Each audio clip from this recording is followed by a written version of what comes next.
Are you sure? Hello, welcome. We're back. The boys are back. All of us Three are back. amigos. Thank God you're back, Sam. A bit of professionalism. I know. I felt. I know. Wow. I felt Okay, do your own after. next time.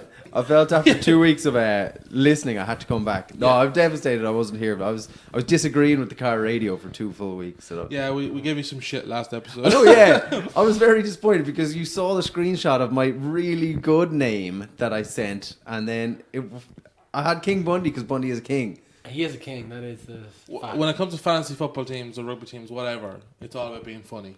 That's just the key. Yeah, I know. Yeah, but the one thing with this one is it wouldn't let you use any name that anyone else had ever That's used. bullshit, by the way. Because I had a really good one, and then it wasn't Oh, allowed to what be was it? used. We'll It was, be the the judge. it was the Finn Russell one. I sent it to you in the group. One sec, I have to just find out what it is. But Okay, fair enough. Yeah, we're all back. We're doing Six Nations roundup. This is going to be a fairly short one for us, which is going to be tough because I don't know if you know, but Ireland played England the weekend.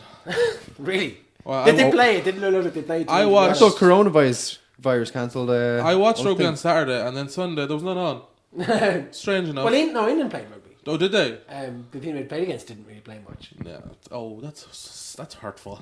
Look, we'll start with the first game. Italy, Finn Scotland. Russell's bar tab. That was my great name. Oh, that's not bad. It was off the back of him drinking all night and getting kicked out of Scotland. I assumed Kicked out of Scotland. Well, Clive Woodward said Put the he'll ferry and sent never. back to France. Clive Woodward said he'll never play again for Scotland. Coronavirus. Maybe he was on the coronas and he got scared. If it was the start of Six Nations now, the amount of coronavirus team names would be outrageous. I saw a thing on the internet where it was like Corona were sick of the bad press they were getting, so they changed their name, and it was the same Corona label, but it was just called Ebola. Yeah, true. Italy, Scotland, Saturday. Watch this game. I'm seeing online a lot of people saying this was a crap game. I really enjoyed it. I thought it was a good game because the standard wasn't very good. I thought Exactly, I yeah. thought it was like a decent Pro 14 game at best. It wasn't international rugby. It was. Well, Italy up until 22 were good. This is the Pro 14, like to a T. This is like the thing that we've been talking about on the Connacht podcast. We talk about. We're like Yeah. we're great between the 22s, but like Italy, they didn't look like an international rugby team. They didn't look like we'll say a tier 1 international rugby team. Wes, you're tier 2 aficionado at Yeah, this Wes, stage. what do you think? Oh Yeah. man, They guys! were- they were- The Georgia match the weekend was the real squeaker. Really? Who are they playing? They're playing Belgium. I think Classic. I think Instant classic.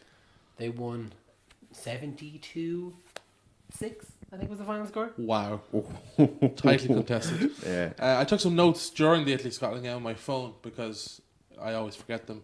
The first word I wrote down here was scrappy. I think that's pretty... that sums it up. It does, and it's exactly what we all thought would be the first word when describing this match. Yes. Before the match, we went into it going, they'll both throw it around a little bit, try something. It won't be overly great, but we'll see how it goes. Yeah, Italy were constantly getting turned over, like constantly. I think they had 10 turnovers 10 in the first, at the first 30 minutes. yeah. 20 minutes, something like that. like they were really good, and then once they got to 22, they were like, we don't need to commit to rucks. Why would you do that? And then overturned every time. Scotland scrum dominated this game. Every scrum, Scotland either pushed them off or, it wasn't close at all. The Hogg try obviously is a talking point. It was obviously magical, It but was a one man try really. but Italy kicked it straight back to them. Yeah. And that needed a fine touch, and then it was just kind of like a scattered field, and then still Hayward, Jaden, the fullback. he should have at least attempted to make a tackle. Yeah, he was being badly on the outside. Yeah, Hogg needed something like that. The last couple of weeks Yeah. have not gone well for him. But he needed something like that, and just putting it down, getting that off his back, getting everyone to be quiet about it, I think is going to help him a lot. yeah. Like But Scotland getting the win is massive for them. I think, and I've been saying it for ages now, we mentioned it in passing on the podcast a few times, but like Italy just, I don't find, and they don't add anything to the tournament, they're being left behind, and it's about time that a tier 2 nation is given an opportunity to step in and be just as bad as Italy have been. Yeah. Like, they everyone should have their opportunity to be beaten by Scotland. Like that's only Home fair, or I think, away. at this stage. Because just Italy, they don't look like they have any, vision. Like the way they play changes week in, week out. They've had Conor O'Shea for a couple of years, and he looked like the club scene started to kind of grow under him, but the international scene wasn't benefiting at all, and it still isn't. Like this, they're not good this World Cup. They've got or some this good Six players Nations. though. They do, and they've always had good players, and their good players have gone abroad to play rugby for a while. Now that the domestic teams are doing a little bit better, you thought that was going to benefit them, but they're still, the rate of growth, they might be growing at a pace a lot slower than the rest of the Six Nations. They're being left behind, I think. Yeah. But it's nice to see, like, as we've been saying about them building up this game, they have been building to a more expansive brand of rugby. I think Conor O'Shea laid a good foundation, and now they're kind of building on that. I think I'd say they're kind of not progressing as fast as others, but as Steve said, you know, Tommaso Allen is a great 10. Their back row, like Paladri, who, as you say, plays for Gloucester, like, he's been fantastic. Yeah. Like, Paladri and Nagiri, they would have the top 2 tackle counts for the game. This is what I'm talking about with the vision. I think that, like, if you play this nice expansive game of rugby that we're all like, oh yeah, they're a bit of fun to watch, I think that papers over the cracks of actually how poor they are. Like, you know, you watch these teams that throw the ball around but actually get no results from it. You're like, oh, they were enjoyable to watch, but they're still going to be the wooden spoon at the end of the tournament. And Yeah, it baffled me how they actually came away from that Scotland game having not scored. 'Cause That's if you had a package together like highlights of Italy's attacks and not show, like, say, just say, oh, we haven't shown you the finishing product, you would have said they've scored at least 10 to 14 points in that game, and a big fat 0. Because I did say to you last week, I did say last week that, you know, Italy would throw the ball around. I thought Scotland would struggle inside the 22, but I did think Italy would get a try or two out of it. Yeah, I thought it'd be. I backed Italy to beat them, and they could have easily beaten them. There was the break in the first half. One of the centres broke through. I can't remember, but the winger number 11, what's his name again? Small little lad, Minotti, was right in his shoulder. I just didn't see him, and he could have been through to score a try. You know what I mean? It's small little things, but the bigger teams don't make these mistakes as frequently as Italy do. Yeah. So that's kind of the difference. Or against the likes of Scotland, like Scotland, Italy should have been the competitive match, and Italy should be aiming to win that +1 every 2 years. So you win 2 games in 2 years, Scotland and one other. It might be Scotland again, or it might be another team that's having an off year. That's fine. But how long has it been since they've won a Six Nations game?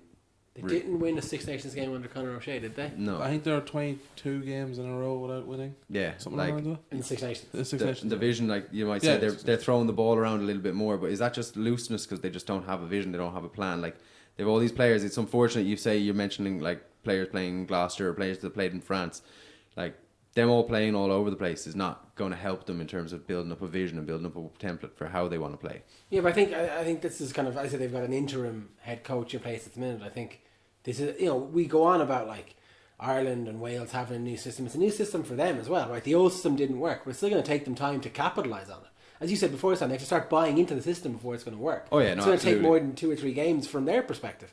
I'm not saying give Italy time, they'll win the Six Nations in 2 years. They won't. But I'm saying it. you're right in what their goals should be.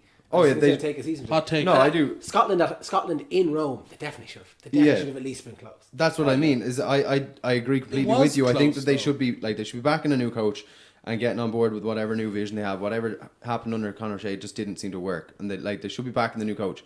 But you have your new coach, say in the Andy Farrell position. Everyone said give Andy Farrell time. That's fine, but you would also expect 1 or 2 of the games, like say the initial Scotland game. If we had lost that, it would have been Totally huge. different, yeah. Or Yeah. the Wales game, if we had not been competitive in that, not like we would have understood a loss, but if we'd not been competitive in that, it would have been totally different.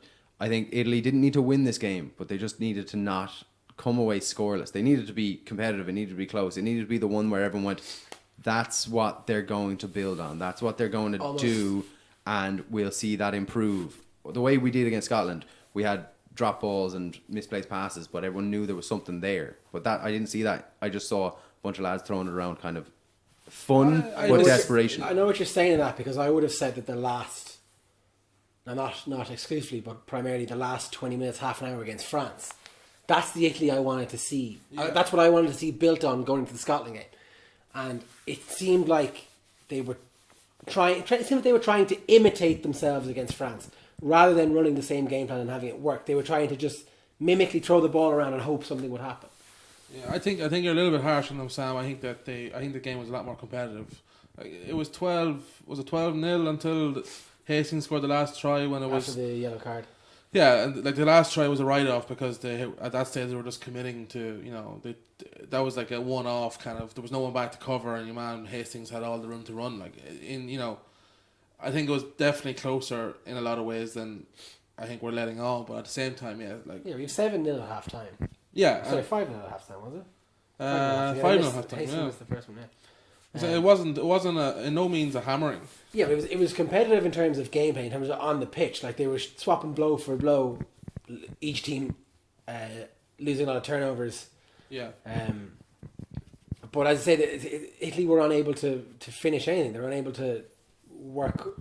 They weren't able to get past Scotland, which I thought, you know, as I said, I thought they would have got in a few times. They didn't seem to have a plan for it Yeah. either, though. That's why, like, it was scrappy, but it looked like Italy were trying loads of different things. They were just, it was like really like disjointed. It was, they weren't kind of, it was enjoyable to watch from a neutral because they were trying a bit silly stuff. Yeah. But like from an Italian supporter sitting there going, what are we building on? I didn't see anything. That's what I I'm tweeted saying. that. I said, if you're an Italian supporter, it must be very frustrating. And some woman responded going, yes. I said, I'm so sorry for your loss at this moment. But yeah, in a word to sum up Italy, to be rudderless. I think it's a pretty good word. Rudderless, yeah. Yeah. It's apt. Yeah. Thank you. Right, we've spent They have we've spent too England much to come time. as well. So I don't know. Is the game with us happening? No, no, It's off for now. It's on But lockdown. I'd say most games will be called off. Yeah, we've spent too much time in Italy. Next game was game of the tournament so far. Oh, brilliant. Definitely. Yeah, What a game. Wales hosted France. France coming away with a very impressive away win in Cardiff. Westy, we'll start with you. Give us your thoughts. Thanks, Westy. Joking, go ahead. I'm out of here. No, as he said, like, it's the best game of the tournament so far by a mile. Even when you think like France went 2 tries up early on, but Wales were taking their kicks, and Wales never looked like they weren't going to win. You know, like even in the last few minutes of the game, I thought Wales were still going to come back. Look, the French defence was brilliant, but I think you also have to give credit to the French attack. I think they've found that in a different way, but they found that way that Japan had of having multiple options for attack off each ball. Like, for me, one of the best moments of the game was, now the try was a slow because it was knocked on before, but for Fiku's try, France were constantly offloading the ball, offload, and it goes back to Ntamack, and like out of nowhere, crossfield kicks, and they have 2 guys there. Yeah, I was going to say they have Fiku and 2 another lad is people. there to receive it, and Fiku fucking dances over the line. Like the way they changed the manner of attack from fast offloads to an instant crossfield kick, like that's something that I could never imagine Ireland doing that well, changing so fast in the channel, the way we were attacking. Yeah, change the point of attack is something that we'll get on to Ireland later, but it's something that we don't do and we haven't done, and I really No. want to see it starting. And it's kind of, you hear all this stuff about Farrell and how good the atmosphere seems to be, and that for me is what should go hand in hand with that. Is if it's less structured in terms of like the nitty gritty of it, we should be able to change point of attack. Like France just look like they're letting Ntamack use his intelligence, and that's what's really standing to him. And Dupont as well. Oh yeah, well creative juices there's flowing. so much creativity in that entire team. Ntamack is just unbelievable. His vision is so good. Like, and you say Wales were never out of it at all. Like, there was up until the last few minutes, I was like, Wales could definitely do something here, because they were not playing badly at all. Like, they went behind. Was it 2 tries they were behind at the start? Literally every time Wales scored, France immediately scored again. Yeah. So that was the killer for Wales. and Yeah, then- well, so Wales scored first with the first penalty, but then they went 10-3 Yeah. and then 10-6 and then Yeah. so yeah, like that's, I mean the same thing. France got 2 tries, but Wales were racking are up penalties along the way. keeping themselves in it. And then like France, you got unbelievable credit to Sean Edwards and like defensive coach. They were down to 10, or not 10 men. Sorry, that's football. They were down to 14 twice, like 2 yellows, and both times they were unbelievable in defence. I've Their highlighted system the- was just so good. I've highlighted, I know, so there's 2 massive moments in this game. You can agree with me or disagree with me, but the first one being France held on for a good 8 minutes just before halftime. Jesus. Wales were bashing at the door constantly, and Yeah. look, at some things probably were illegal and all that, but at the same time you gotta walk that fine line. And then second is, I think it was a 52nd minute, but Wales had just gotten the score back to 16-17, 1 point back, on the front foot attacking, and Ntamack intercepts. Yeah, oh, that was huge. That What was I love- absolutely unbelievable. What I love about that is and I've actually watched the clip back 10 or 12 times since, like Ntamack comes from deep, like edges out a little bit and then plants his feet and waits for the pass. It's not a Jacob Stockdale bursting through to catch the intercept. He literally he sees the pass 3 passes beforehand, stands there, and the pass in front of him, and he picks it. What he's doing there is he's making the guy give the decision. The guy passed it to him in the end, but what he's doing is he's standing there going, I'm in your way, so either you give a loopy 50-50 ball over the top, like he's cutting out that pass really. He's say you keep it or you give it to me, or the last thing you want to try and do is give it over the top of me or try and do something stupid. But the beauty of it is because he's not charging through now, he does take a step or two as the pass is thrown. But because he's not charging through, if that pass doesn't go, he is good enough and quick enough that he can turn his foot and still get back in the line of defence. That's what I was looking at as well. It's worth the risk. You sacrifice a metre or two, maybe, but he'll get back. From there. Similar to what, remember Munster played Racing and Conway did something similar. But Conway was in much more of a... Oh yeah, much more do or die situation, but at the same time, it's worth it. The risk outweighs, the reward outweighs the risk there. Yeah. Absolutely, but I think in Conway's case, it was much riskier where he did it, and it turned out and it was brilliant. But in this one with Entomac, like what Wesley's saying there is he had so much potential to get back or opportunity to get back. If the pass went, we don't know. There would, he'd be able to tackle her. There'd be a cover tackle on the edge, but on the wing there. But as Sam is saying, like he would have got back. Like he hadn't jolted out of position. He had just stayed in the line and not maybe retreated as much as you might have. Yeah, if you were going that way. Yeah, that was a massive sucker punch for Wales, and they came back in the classic Wales style in Cardiff. They come back and nearly nicked at the end, but a break by Nichols was it?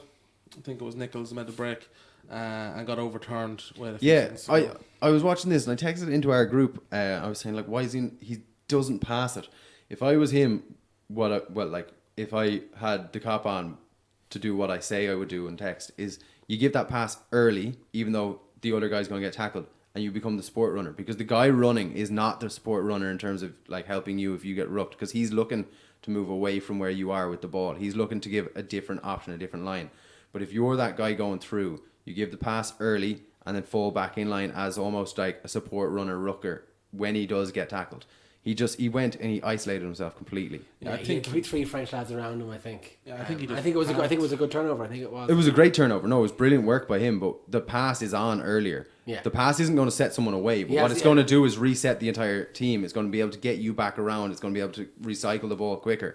He backs himself foolishly because he ends up isolating himself and allowing the good turnover. Williams, I think, is on the left. As he's breaking, I think is the pass you're talking about. Yeah, you give that and then you fall in behind instead of trying to get him in behind you, because it's a 1-on-3 that way. If you change the angle and go in behind, you become the main support runner with the momentum. Yeah, plus it's the 79th minute, so everyone's exhausted. So forwards trying to make up the ground to join the ruck, they're not going to be as quick as if they would be in the 22nd minute. Yeah, but that turnover though is brilliant. Like there's no denying it's absolutely sensational. The French defence again, just showing like they're so much better than the last couple of years. So they're still power forward. They're still powering on. They're still. I'd say it's the when they have the ball, like they have such power in their pack, and like we talk about this when we get to the Ireland game in contrast, that you can't like that strength in the pack gives people like Dupont and Entomac such a platform to attack from. Like you can't give that up to France now. Yeah, and I've seen someone make a good point. If Murray was the French scrum half, he would have had a great game. You know what I mean? Yeah, well, that's the platform. The packs, the platform is there for them to succeed, and it's unbelievable to see. Also, Dan Bigger, very angry man on Saturday. Very angry man. I wasn't impressed with him at all in terms of his attitude. His attitude for one to the ref, I thought was doing him no favours. I didn't think the ref was ever going to get on his side. But then that kind of cheap shot, fake charge down thing he does at the very end and just causes the handbags. I just thought it's unnecessary. It was so unnecessary. He was nowhere near getting the charge down, and he left a slight one in, but he was like in such a position he was able to say no, I was just trying to charge it down or whatever, which he knew he wasn't getting there. Wasn't there another one? Didn't they get a penalty or a free kick and he just booted the ball at the French lad? Yeah, it's like, a penalty. It's like no, you didn't give it a second. In fairness though, you can't disappear. In fairness though, I will give him that. He says your man is in his way, and the ref goes, "Oh no, he was standing there." But if you look at it, your man does kind of turn around and step into it a little bit. They're both at it, like. But still, I just think his attitude. Experienced enough now to not be doing that sort of stuff. I just think I didn't like the way he composed himself with the ref. He was just look at those.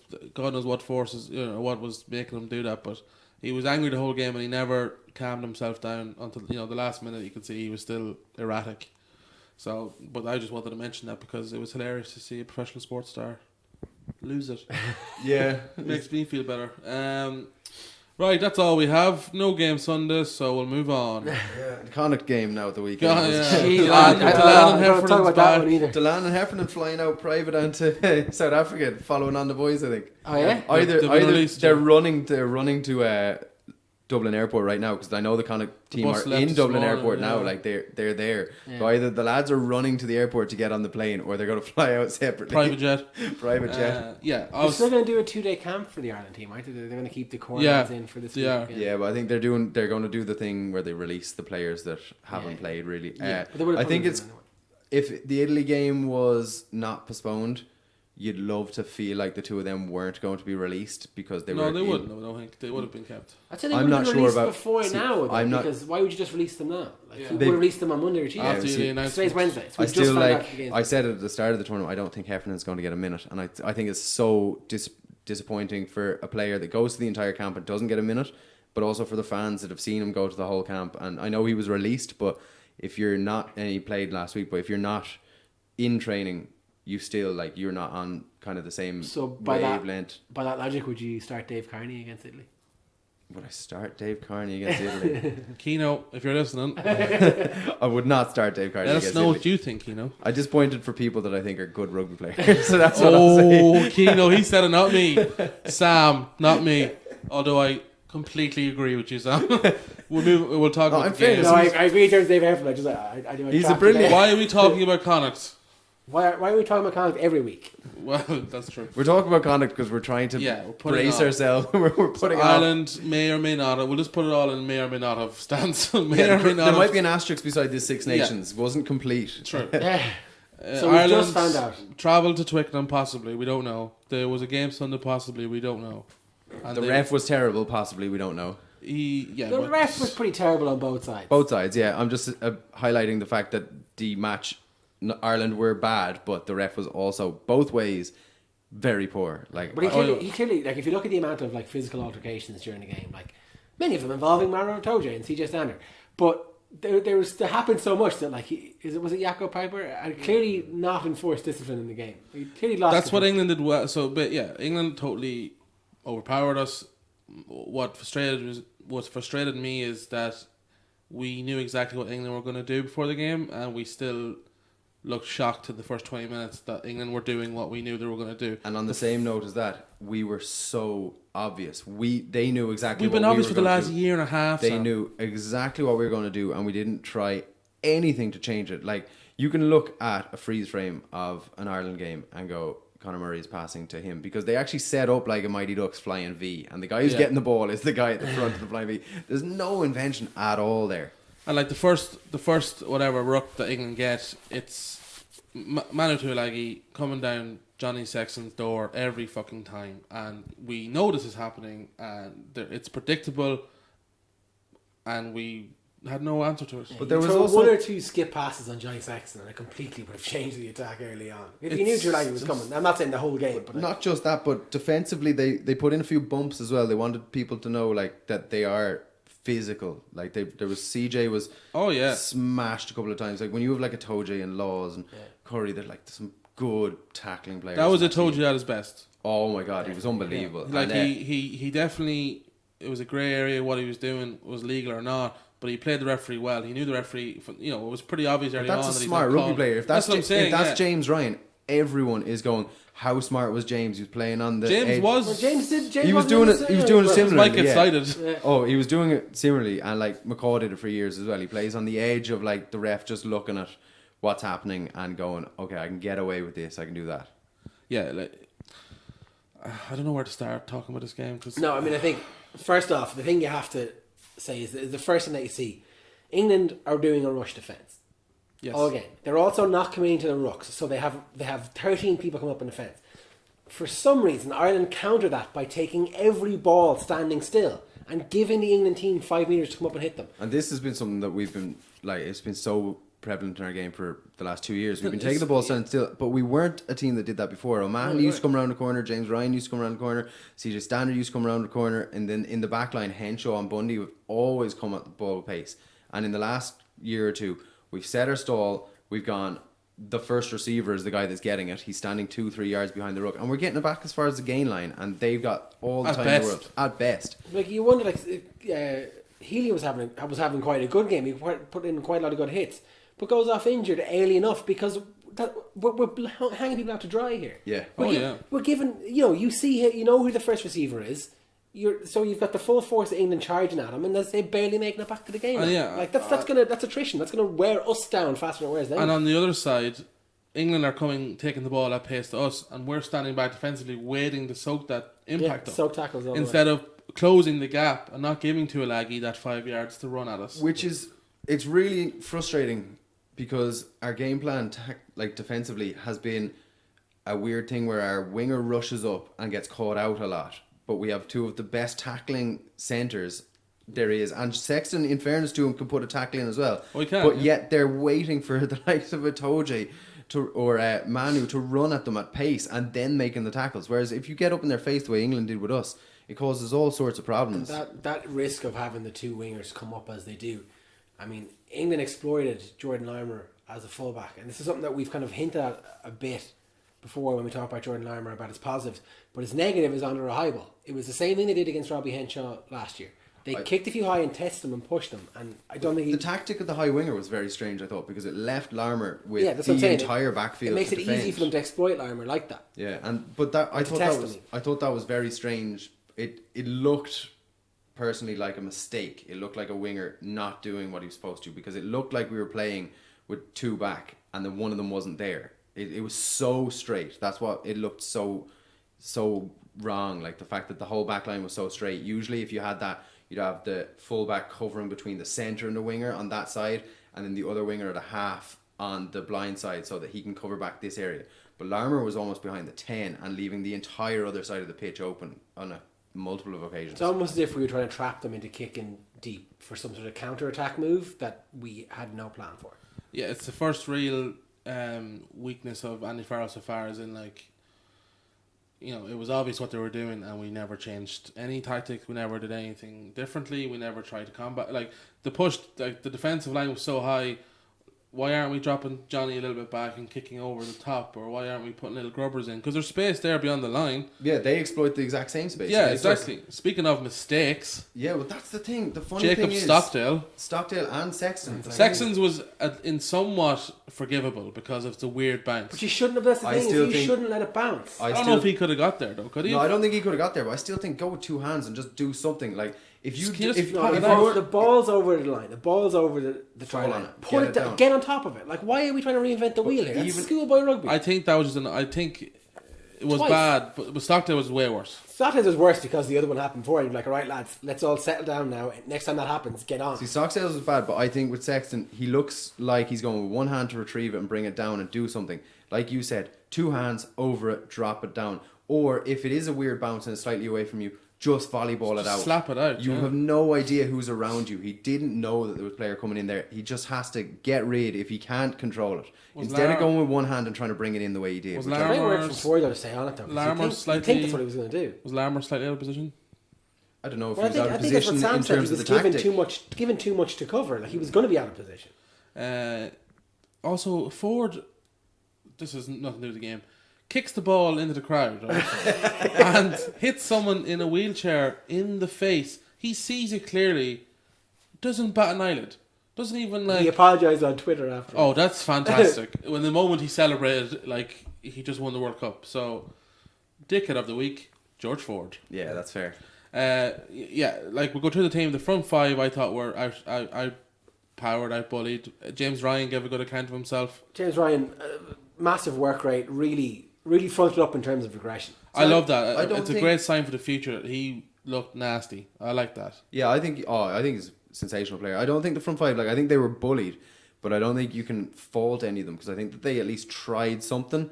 I think they were just genuinely overpowered by five better players. I'm not questioning effort, but just, outplayed, outmuscled of the front five. The back row, I thought Stander and O'Mahony played pretty well. I think Van der Fleer, again, he's been fairly almost innocuous. similar to work rate, almost similar to Ryan in a way.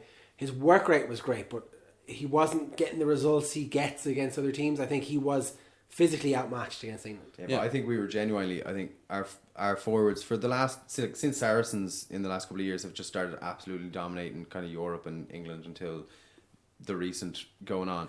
That England pack has just been getting bigger and more athletic. We're playing against teams like the front row, those England front rows, subs that are bringing on. Like we always say, oh, like Porter's a unit and Healy's a unit, but they're bringing on people that are massive. Genge came on and absolutely blew Porter out of a scrum as soon as he came on. I think it was apparently. I do love Genge as well. I think he's a one of them great was apparently character. illegal, but yeah, and you're still missing the two Vinipolos out of that pack. Yeah. So That's a weekend English pack. Well, you would say in inverted commas. Billy is the best probably forward that. But I think they're making up for that. Like I've been kind of concerned at why they're pushing Courtney Laws to 6, but like, I mean, people say during the week they're going for like a domination of second rows. They're playing 3. They're starting 3 second rows, and they've got 2 more on the bench to come on. And Joel Launchbury crushed us when he came on. Yeah, they put Laws at back row, and it didn't work the first game, but I think it worked that time. I think what it did was just bring that complete domination, whereas we have Toner coming in last minute because Henderson has to go off with the child, and Toner just adds nothing. I say the front 5 played well. There's Stephen Murphy 2017. there's no denying the effort, but like you have Laws being moved from the second row to the back row to bring more power, and then we have Toner coming in to go beside James Ryan. James Ryan is massive and he's strong and he's doing everything, and Toner is just good at lineouts. Like that's all he adds. You couldn't question the effort. There was a lot of tackling going on. Like Ireland only missed 10 tackles. 10 tackles, which is baffling when you think about how. If you look at the stats, we had more territory, we had more possession. We gained more meters, I think, as well at some stage. Even watching, I watched the highlights back this morning just to kind of refresh my memory of it. And you watch the highlights, you're like, Jesus, that wasn't that bad, but for 2 lucky tries at the start. But the score and the tries really don't tell the story. As I say, as Sam said, that Courtney Laws. That clicked against us, and they really physically dominated us. And as we said earlier, the rush defence, they put us on the back foot all game. Now our game plan is to box kick. Our game plan is to put up and unders Gary Owens up from Murray and Sexton. And then the problem I have is it's not that Murray keeps boxing; it's that's the game plan. And when he had 1 or 2 good ones. I mean, it wasn't all bad. His first 3 box kicks were brilliant, great clearances, and we were under pressure. And then after that, they were all bad. But see, when it stops working, we don't change the game plan. That's it. And like you say, it's the game plan. People always throw this argument back and go, well, Eddie Jones's team has a higher volume of kicks. I was like, yeah, but Eddie Jones's team has a higher volume of loads of different types of very successful kicks. We are doing the same thing over and over and over again, and it's so obvious. They had a tactic for it 2 years ago, they had a tactic for it last year, and they had a tactic for it this year. If the box kick goes up, you just take anyone that's say Conway, who's good in the air, you take anyone that's going to be a threat going up for it, and just guide them out of the way, and then you retain possession. Which England have big wings and centres that can go up and jump for a ball. Yeah, and then they're putting small big people on the wings who don't play on the wing for that same reason, because they're like, what's Murray going to do if he's anywhere between his line and the 10? He's going to throw it straight in the air and he's going to come down. One of us will take it. This is my whole problem, because Twitter the last few days has been amazing, good and bad. I've somehow stayed out of all my threads trying to argue with people, but I've done it. But they're saying Murray, his kicks weren't that bad, the chases were bad, and Sexton as well. They're making excuses for a team that's played the exact same way for the last year and a half, and people know that, have answers to it, and people are saying we bet Wales has got it. I'm thinking of, we need to beat England, we need to beat South Africa's, we need to beat New Zealand's. Yeah. And we're not going to be able to do that with this system. So why wouldn't you want some change? I think, and look, everyone's saying, change now for Italy game. Lads, there was always going to be change for Italy game. If we had won all 3 games, there was always going to be change. But that's the issue. This isn't a revelation. This is back to us talking about Scotland game. But what I'm saying is something had to change in the way that we played. Now, we did change at halftime. Things tightened up at halftime and we got a little bit better. Our game plan was still wrong. But what needs to happen in a game like that is you need to have perhaps Cooney or Ross Brown, and you need to be able to bring them on and have them change the way we attack. You can't do that if Cooney's only played 40 minutes of international rugby his whole life. Yeah. That's why you need to start him against Scotland and try and play a little bit different. People said that, there's been criticism of Andy Farrell, and once stuff started to go wrong, we went right back to the Joe Schmidt system. Of course we did. It's been 2 months of Andy Farrell. Of course we're going to fall back to the Joe Schmidt That's players reverting back to things that they know. Like, Yeah, if but you bring Andy on Farrell's fresh not blood, made that call. if you bring on fresh blood who plays and thinks differently, they're going to force that change in game plan. The And same as Cooney, France. when he came on, is a totally different threat. Yeah, now The look, he wasn't support- perfect, but No, he wasn't perfect, but the ball being slapped out of his hands, that's a penalty. Yeah, he's offside for one, and you're Yeah. not allowed to do that. Yeah, that he made some. The passing was a lot snappier. The tempo was picked up. He was making some great support runs off other people. It was something fresh. It was something new, and I was amazed that Murray came off as early as he did. I was shocked by that, but he should have been on at half time. probably, yeah. And But I know Cooney should Ireland. have more game time going into that. Oh, absolutely, he should have Cooney can started affect against more Scotland. change if he's played more rugby. And now he's not going to start Cooney against France if that game goes ahead. So you're going to have spent the entire Six Nations and you still don't know how good Cooney is. You still don't know how good Ross Byrne is. You don't know how good Doris or Deegan is.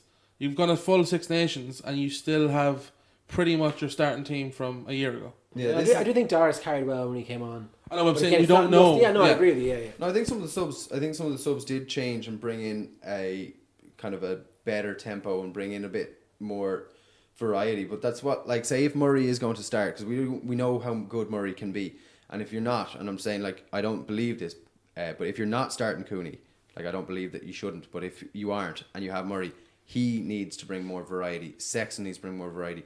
There needs to be more of a game plan, because that game plan is, like you said, we reverted back to it. It's Schmidt's game plan from the last 5-6 years. We've been doing it. We did it successfully. It got worked out. Now it's time for Andy Farrell to, in the next year or so, because it will take that long, bring in his plan B, his plan C. When stuff's not going wrong with my plan A, which you now know because I've been coaching you for 2 months, this is what I want you to do. I don't want you to go back to what you used to do. And that will take time. And Murray needs to learn that as well. Cooney's a different player. That's why it's going to change. But in the long run, if you do have Murray starting, he needs to know what Andy Farrell's plan B is.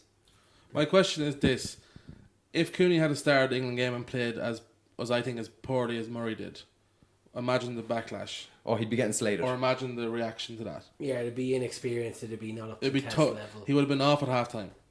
If he had played Absolutely. the first same half, And that I Murray think did. that is... And that's wrong. But that is No, that is purely down to, I think personally, zero platform and a misfiring out half. I think if your out half is misfiring, your 9 can't look good.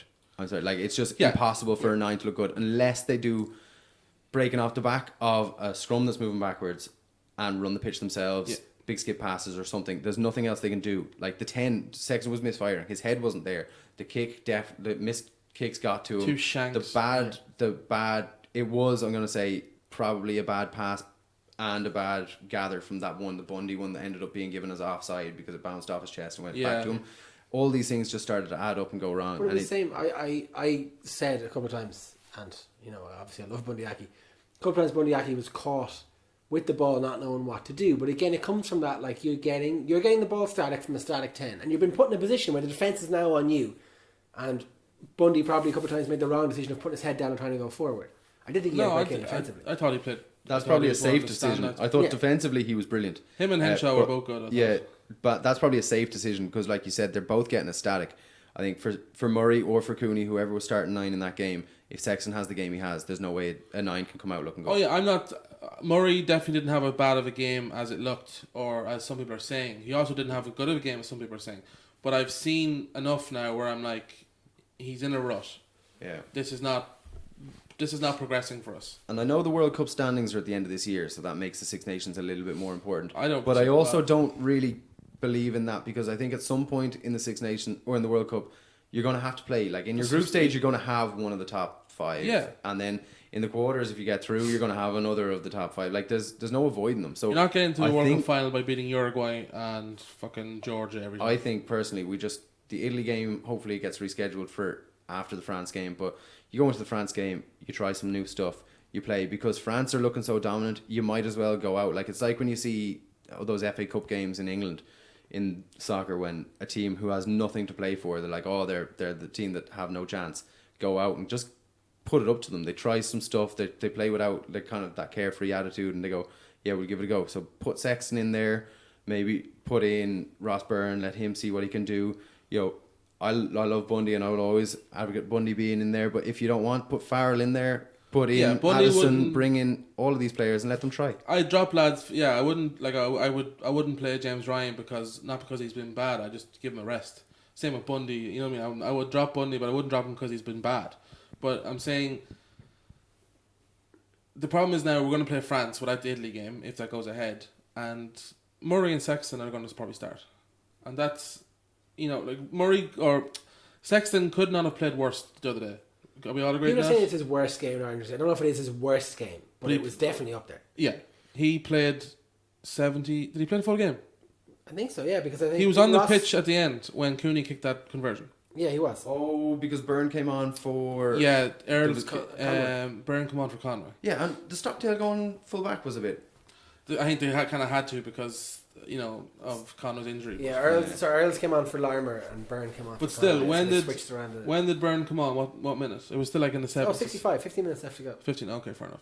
But still, But 50 minutes is a decent amount of wage for a guy who hasn't played much international rugby. But do you not think Sexton should have come off before that? So to come off. Yeah. Yeah, probably, yeah. Yeah, that's what I'm saying. He couldn't have played worse. It wasn't working. He shanked kicks, and No, we're and still not he's- getting He's Ross a player, Byrne off. like I know he's been named captain, but he's a player that everyone knows can lose his cool. I think that if it's not going right for him, in a situation like that, in a game that, like this Six Nations, everyone will look back at it in 3-4 years' time if Andy Farrell's still our head coach and go, that Six Nations was just a chance for us to try a few new things. Like Sexton was given the perfect opportunity to just be taken on a half time and put someone else in. But you're saving the kind of the image of the captain. But the captaincy thing doesn't. It's an argument that doesn't really bode well with me because you have so many leaders across the pitch.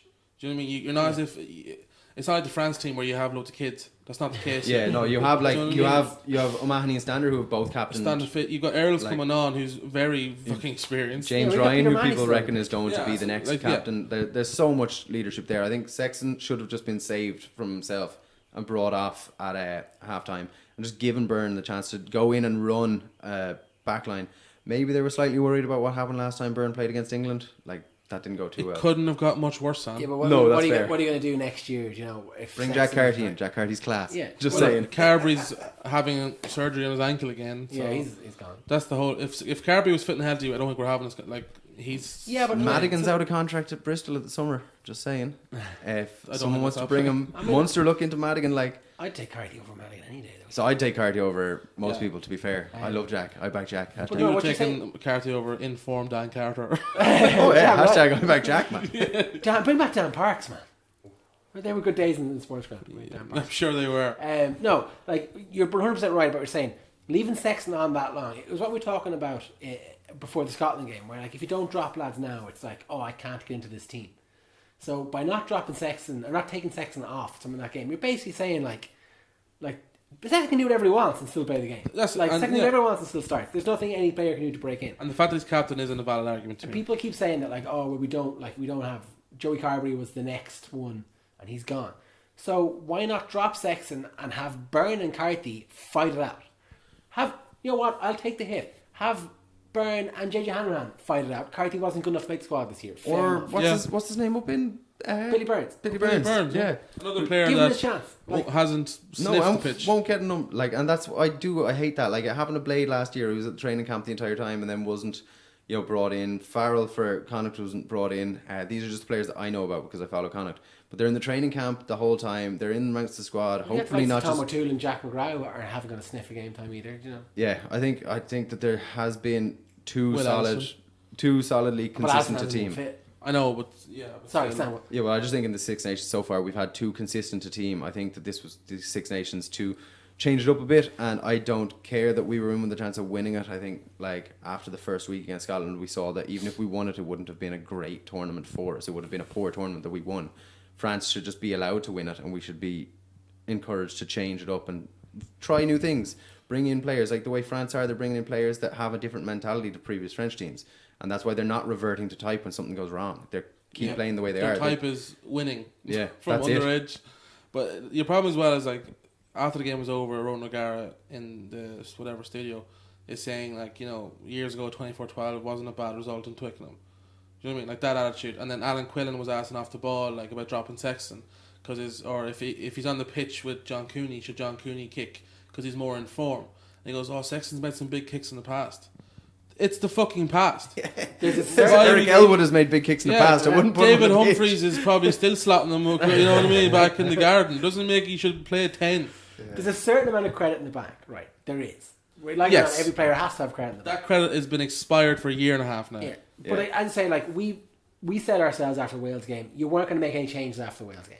Things seem to be starting to flow well, and you're like, leave it as is now. But we did say last week that we wasted the opportunity against Scotland. We've said it every week, that we should have been experimenting against Scotland. We've been consistent with that. I don't buy the 24-12 being an okay result in Twickenham, No. because I think that 24-12 would have been an okay result in Twickenham when the gap between us and England was as big as it was, and that would have been like, we played well and managed to get 12 in Twickenham. We are not that far behind England anymore. No. And 24-12 was the result. It's a close result in terms of amount of tries you need to get back into it. But the standard of play wasn't good. We Yeah, that's the didn't thing for me. play well. You're right. Like, I would even say a 24-12 against England, World Cup finalists, is not the worst result in Twickenham if it's a competitive game. Yeah. But England would be kicking themselves not having scored 3 or 4 more England, tries. Like, they were at half-time, they're their own worst enemies now. In England's stupid penalties and fucking Owen Farrell hugging CJ Sanders' foot for some reason. Koala bear. That was funny, they man. were That their was own- amazing. They did more damage to themselves than we did to them. First of all, amazing power for Sander to be able to move a full Owen Farrell with one leg. But yeah, you made a good point. Like, Eddie Jones said at half time that if it was a cricket match, he would have declared. Like, that's how dominant the first half was. And I think England did take their foot off the gas a little bit in the second half. But like the scoreline was flattering to Ireland massively. Yeah, that's what I mean. Like, the 24-12 doesn't matter to me. It's the manner in which we played. We got hockeyed. I'd Yeah, say absolutely. if you Physically. watch the highlights now, it doesn't look that bad. You have to rewatch the game to really see how rattled and poor Well, we were. The highlights are 7 minutes compared to I know, but 90. I mean, like, if you take, this, like, the scoreline in and of itself, it doesn't look that bad. No. Yeah, Sam, I know you got to go, so we're going to wrap it up here. We could literally do 4 hours on this. Thanks for listening. Follow me on Twitter at none_podcast. I'm also on Instagram, Master None Podcast, and I'm uploading to YouTube now. It's just audio, but maybe sometime we'll get a camera and we'll stick show a our camera in the corner. beautiful faces. Yeah. But we'll see. Thanks for joining me, guys. Appreciate it. Have a good one. No problem. Stay safe, the coronavirus. Yeah, stay frosty out there. What goes well with the coronavirus? Lyme. Lyme disease! On that note, goodbye.